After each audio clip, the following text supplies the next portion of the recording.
জি আমি 2টা খতম দিছি তার জন্য, হ্যাঁ খতম দিছে ঘরে সারা বছর কোরআন শরীফ খতম তার সপরিবারের জন্য।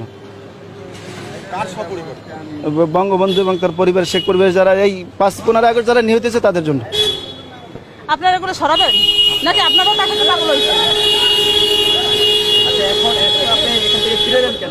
আমাকে ঢুকতে দিল না, ঢুকতে দেয় না, আমি তো গেছি, পুলিশে বাধা দিয়েছে। কি নাম, কোত্থেকে আসছেন? আমার নাম মাওলানা ওলিউল্লাহ, কোথা থেকে এসেছেন? পিরিজপুর থেকে আসছি। কোথায় এসেছিলেন, কেন এসেছেন? পিরিজপুর থেকে আসছি। আমি থাকি ঢাকা, আসছি কিছুদিন আগে, ঢাকা এক জায়গায় থাকি। তো আমি তাকে খুব ভালোবাসি, কাকে ভালোবাসেন? বঙ্গবন্ধুকে খুব ভালোবাসি। আমার তো নাইমে যেতে ইচ্ছে করতেছে, আপনি নাকি গাড়ি নেবেন নাকি নাইমে যাবেন? আসছি এখানে তার বাড়িটা জিয়ারত করার জন্য আসছি। এদেরও মাথায় সমস্যা, এদেরও যদি মাথায় সমস্যা না থাকে তাহলে আমাদের তো সমস্যা সাথে আসছি জিয়ারত করার জন্য আসছি এবং তার জন্য খতম করে দোয়া, এখানে দোয়া করার জন্য আপনাদের তো আসছি। সমস্যা, আমি তো দেখছি আপনাদেরও সমস্যা, আপনাদের সমস্যা না তো তার সাথে এরকম কোন করেন? অত্যন্ত খারাপ লাগতেছে, আমি খুব কষ্ট লাগতেছে। দেশের জন্য সবকিছু করলো, তার জন্য আজ এই অবস্থা। নাম